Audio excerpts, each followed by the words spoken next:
අනේ තෙවියනි මට බයක් හිතෙනවා. ඇතුළට යන්න බෑ වගේ. හත්තිලව්වේ මොකද්ද ඇතුළෙන් ඇහෙන සද්දේ? දෙලොව රත් වෙනවා. හලෝ බලු පැටියෝ. ඔබ මොකද මෙහෙ උඹට බඩගිනිද? ඩොග් ඔබ බයින් ගෙවුලනවද? මම නම් බය නැහැ. බය වෙන්න එපා බල්ලෝ. යමන් පැටියෝ. දැන් බඩගිනි. හායි. හෙලෝ සීයේ. මගේ බල්ලාට මාළුවෙක් දෙන්නකෝ. ඌ බඩගින්නේ කෑ ගහනවා. හා හොඳයි මම දෙන්නම්. ස්තුතියි මාළු දුන්නට. දෙයියනේ දැන් නම් හොඳටම රෑ වෙලා. ඇඳුම් මාරු කරගෙන කුඹුර පැත්තේ ගිහින් එන්න ඕනේ. මගේ කුකුල සාගෙට ඇත්ති දැන් ගෙදර ගිහින් එන්න ඕන.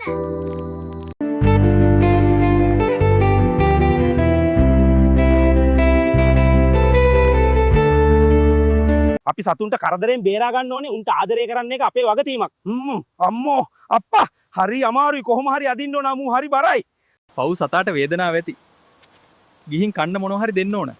ආපහු රුවත්බුතු බංගලාව බලන්න කියන්න ඕන. අර පාළු බංගලාවේ මොකක් ඇද්ද?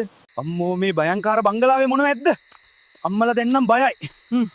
අම්මට සිරි වෙනවා මොකද්ද બોලේ මේ සද්දේ? දෙයියනේ. දරුවනේ ඔයාලා එහෙම අద్භූත භයංකාර ගෙවල් බලන්න යන්න එපා. ඒක කරක වැඩක්.